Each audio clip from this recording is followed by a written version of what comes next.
Wandugu tena shalom. Alomena furahi tena kunipatia kauli kwa saa kama na hii. Sawa vile nilisema au début, jina langu ni Amani Didier Katembera, niko député provincial mchaguliwa wa vile ya Bukavu. Na kama tuko hapa kweli ni kuzungumza pamoja entre vijana kuhusu jimbo yetu ya Sud Kivu na kuhusu nchi yetu ya Kongo. Na tematiki ya sai wananiambia tutaongea juu accord ya États-Unis na République démocratique du Congo. Najikaza niongee miniti 10 na mkiswahili simple, Kiswahili facile pour que watu wote watusikie. Ka historique kadogo tu ni kusema kama avant hii manégociation entre États-Unis na Congo ianze, kulikuwa maneno mingi lisemeka. Wama walisema Tshisekedi anatafuta uzisha Kongo, wengine sasa wanauzisha Kongo pandano na mto. Watu walisema mingi sana. Na wale watu walisema ni kwani hawakuwa wanajua nini inasemeka, nini iliongeleka entre nchi yetu ya Kongo na États-Unis. Ya pili ni kusema kama babeneficiaire wa kwanza ba hii accord ni maprovince za Est. Kweli ni nchi mzima, lakini maprovince za Est ndio zenye ziko vraiment babeneficiaire wa kwanza ba hii accord. Juu ya nini? Parce que maprovince za Est ni maprovince zenye zilifanya miaka 13 ya vita. Pendant 30 ans, vita ilikuwa nchi yetu ya Kongo. Na ile vita haikuwa vita yenye shida tulipenda, hapana. Ilikuwa vita ya kaoneo, vita ya kutunyanyasa mali yetu. Ilikuwa vita yenye ilitokea nje, haiko vita yenye sisi wenyewe Kongo tulipigana entre sisi, hapana. Ilikuwa nchi za kigeni zinaokia pigana ndani ya nchi yetu kwa kuiba mali yetu ya nchi yetu ya Kongo. Ya pili ni kusema kama mwile vita ya tonton kulikufa watu wengi. Tunakote ça plus de 10 millions de Congolais wenye walikufa. Tunakote des millions de femmes violées. Tunakote des milliers d'enfants wenye habakusoma mpaka sai habasome. Tunaangalia ekonomia ya nchi yetu depuis vita ilianza mpaka sai haiweze kudekole. Tunaangalia depuis vita ilianza mpaka sai gouvernance iko chini. Donc nchi yetu ilikuwa inasaidia Afrika mzima kusimama, saa ndio ya mwisho. Juu ya nini? Tulikuwa ndani ya vita. Tulisema depuis usuhui kama hawezi sema development kama hakuna amani. Si vile haiwezekana useme maendeleo na hakuna amani. Sasa hii akonye tulisikia na États-Unis ni akonye likatuletea amani. Naweza tena kurapele kama mainchi zote zenye ziliweza kufanya cooperation économique na États-Unis sasa zinaishi ndani ya amani. Tunasema Arabie Saoudite walikuwa na mavita nyingi avant wafanye makao na États-Unis, sasa hivi iko na amani. Tunasema mainchi za mingi zenye zilikuwa na vita wakati yenye États-Unis ilikuwa ya investir mu security yao, na sasa hii zina dekole. Japon, unakumbuka nyie peke ilikuwa mu vita zamani na China, mais sasa hivi iko na amani na biko wanaendelea mbele. Alors, mwi yako stratégique yenye tulisikia na États-Unis, ministère ya information iliweza kuisynthetiser manukta 3. Na hii document yenye tuko nayo hapa wanasema kama tout savoir sur les accords de Washington.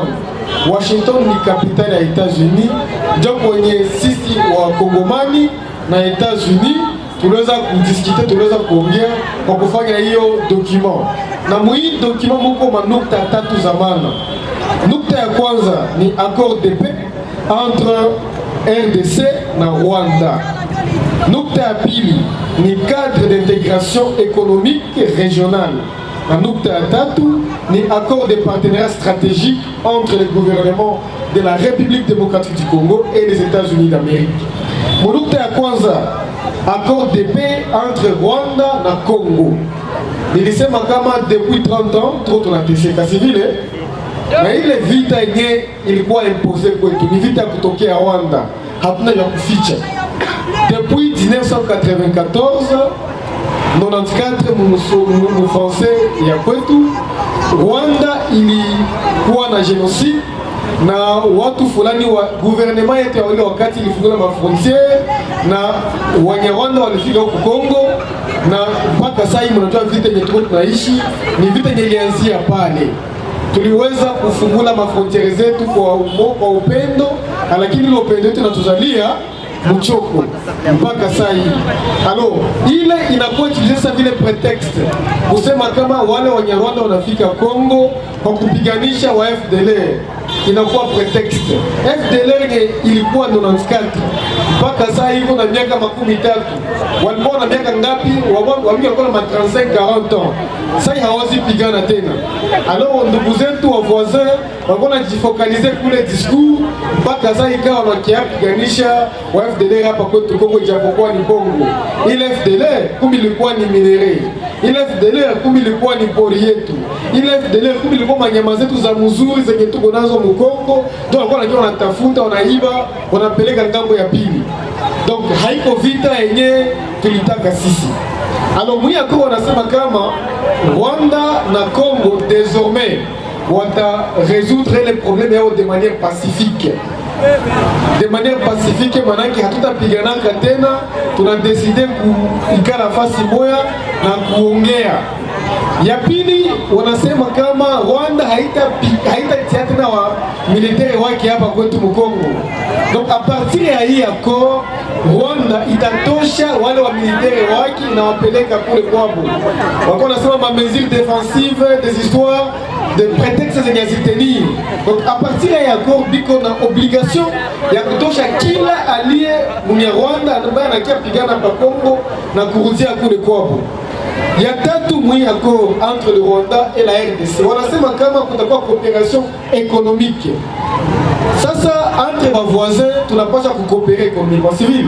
Sisi na Burundi tunacoopérer économiquement, tuko stable. Na ile coopération itakuwa entre Rwanda na sisi.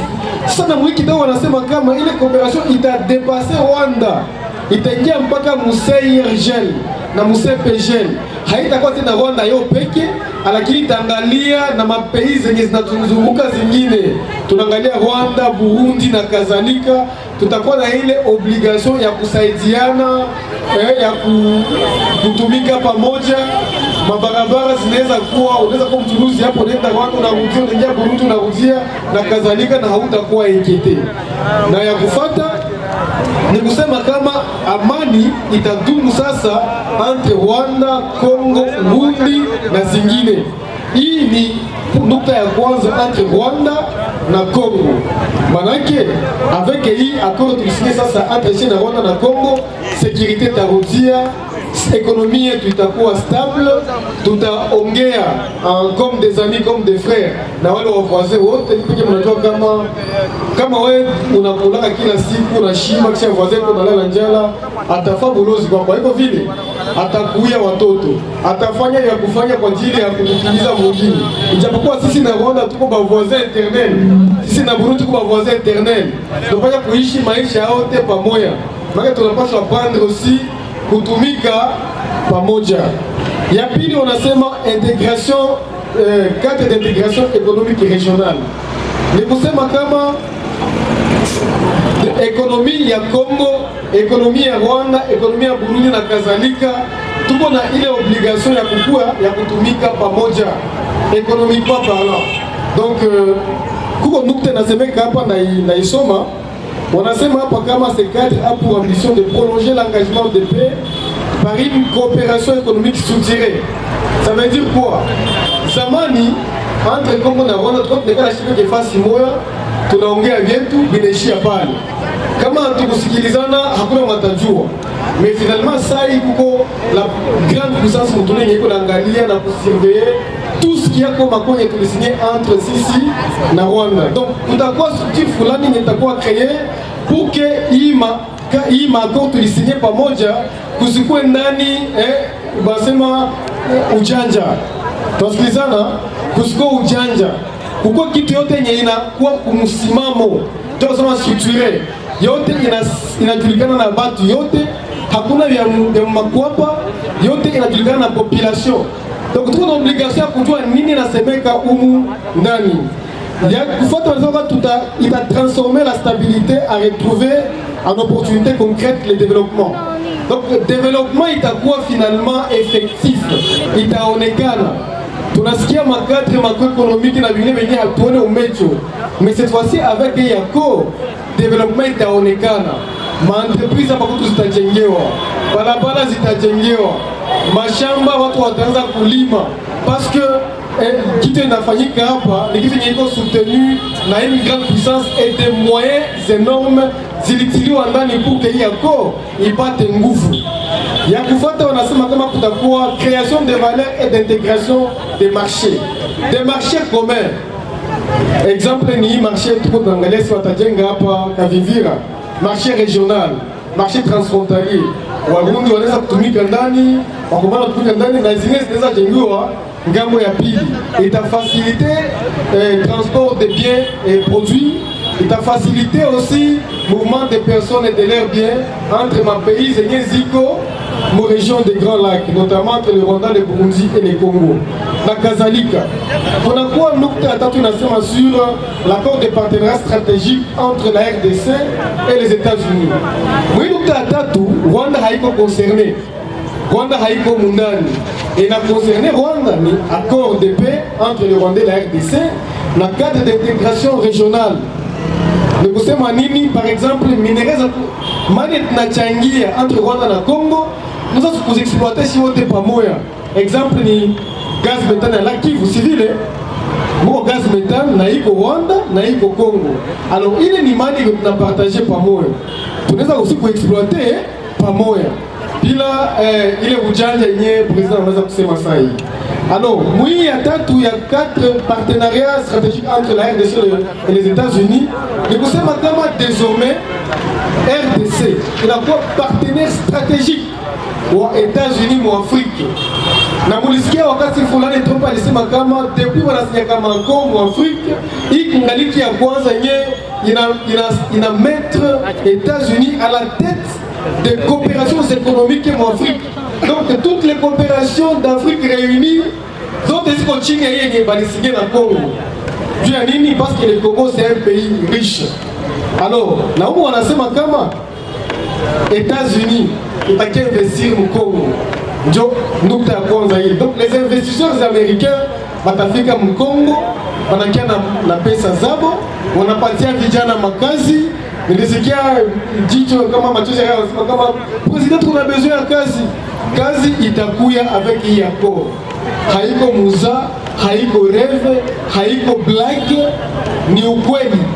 Donc avec hii accord vijana wa investisseurs américains watafika hapa na pesa, watajenga vitu fulani vya kutransformer yenye tuko nao sa vile potentialite kuitiamo mali.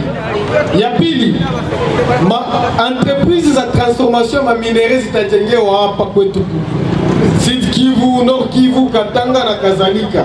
Mnakumbuka nyinyi wote wakati yenye walisinye accord ya Chine na RDC, washino walikuwa nafika Katanga wanasoma ma minerais bana transformer les Chine. Kama walisema wanakia exploiter cuivre, mais pembeni na kuko na cobalt, pembeni na kuko uranium. Nasikia wanaiba na cobalt na uranium na kadhalika banaenda yote Chine. Lakini sasa hii haitafanyika tena vile. Mulukia exploiter cuivre, muna transformer le cuivre pale, na ile minerais zinazogelea cuivre mnatia pembeni. Wanauzishia wengine wenyewe wana exploiter cobalt, wenyewe wana exploiter kama sijui ni uranium na kadhalika. Ile ni element ya kufata. Ingine wanasema kama mwi coopération stratégique économique, il y aura des routes qui seront construites par les Américains au Congo. Na mwile nisikia kama kuya autour de 500 milliards de dollars zenye zilikuwa investi kwa kujenga mabalabala mu Congo. Nipeke mnajua kama nchi yetu endelee, c'est parce que nous n'avons pas de routes qui relient les provinces. Utoke Uvira na moi jour ufike na Kinshasa, c'est possible parce que nous sommes Tanzania, Dar es Salaam na musiku moko Uvira. Ijapokuwa c'est 2000 km entre Dar es Salaam na Uvira, c'est encore 2000 km entre Uvira na Kinshasa. Kumi une journée on est toka Uvira, on a fika Kinshasa kama mabalabala ziko. Avec la coopération yetu bono na ba américain, ile mabalabala zitatiliwa. Donc kwa balabala za kutoka hapa Uvira, Kalemi, Lubumbashi, sio kama Kananga, Mujimai mpaka Kinshasa. Na musiku moya unafika. Ya kufuata hapa ni kusema kama au-delà ya transformation ma minerais, kutakuwa aussi ma coopération dans le cadre agricole. mulimo. Kongo kuna potentialités énormes mulimo. Na mwele mulimo namo deja ma partenariat ma kazi zitafanyika. Munakosi mu conservation de l'environnement. Tuko na mapori mingi hapa kwetu Kongo. Parc national ya Kahuzi-Biega iko, lakini sai haiko viable. Pourquoi? Parce que vita ziko. Vita avec ya Kongo zitaisha, na nyama zetu zitarudia mule ndani, na waturisti watafika wataleta pesa avec hii accord. Alors, hii ilikuwa nukta ya mwisho, lakini mwi document wanasema kama tulisigné aussi un mémorandum d'entente en matière de sécurité entre la RDC et les États-Unis. Ni kusema nini? Kama gouvernement yetu ilikuwa intéressé sana kutumika na États-Unis, ilikuwa kwanza juu ya sécurité. Wanasema kama mzazi mwenye hana nguvu, wazazi yake anampiga mwake na anaingia mshambre yake na anafanya ya kufanya na naenda. Juu ya nini? Baba hana nguvu. Cette fois-ci, avec yako renseignement yetu itakuwa formé. Ile maanere na kadhalika watapata formation ya Americain na wanajua kufanya kazi yao ya anere mzuri. Kongo tunjo kwenye mtu anasema niko acha wa anere, ushaviona wapi? Ile dossier inatafuta isha. Ya pili tunasema kama wataforme FARDC. Avec yako tutakuwa na armée cette fois-ci yenye républicaine, yenye professionnelle, itasaidia kuchunga mafrontiere zetu bila shida. Tunasikilizana? Donc hii FARDC yetu haitakuwa ile FARDC ya 18 ans ya fulani na fulani, hapana. Tutakuwa FARDC ina formation ya ba américain. Tunasikilizana? Ya kufuata banasema kama les régions de l'Est seront sécurisées. Ultra sécurisé avec un accord. Donc hii mamuza yenye natokiaka kwa voisin inaanza isha. Ile mamuza vile vinatafuta isha avec hii accord. Na ya mwisho, toutes les régions minières zenye tuko nazo Mkongo, il y aura une police ou je ne sais pas un groupement de gens qui seront formés pour la sécurisation de tous les carrés et des histoires. Je peux que tunajua kama ukienda misisi utakutana watu wengi wafanya sécurité ya maminere ya makare minier, japokuwa hawana ile autorisation. On a insécurisé même ma creuser artisanaux japokuwa hawana ile autorisation. Alors avec hii accord ile mamuza inatafuta kuisha. Donc vous comprendre kama président de la République Félix Antoine Tshisekedi allait décider finalement pourquoi clair, sérieux avec les Américains. C'était aussi pour nous aider à faire décoller la RDC. Pour ne pas prendre beaucoup de temps, c'est la gouvernance naturelle et la gouvernance financière. Cette fois-ci, gouvernance ya injeti na tafuta kwa ya mzuri. Gouvernance ya makuta. Problème ya mgongomani ni kugere franka. Alors que Américain hapendi muza. Akia senye na wewe yako.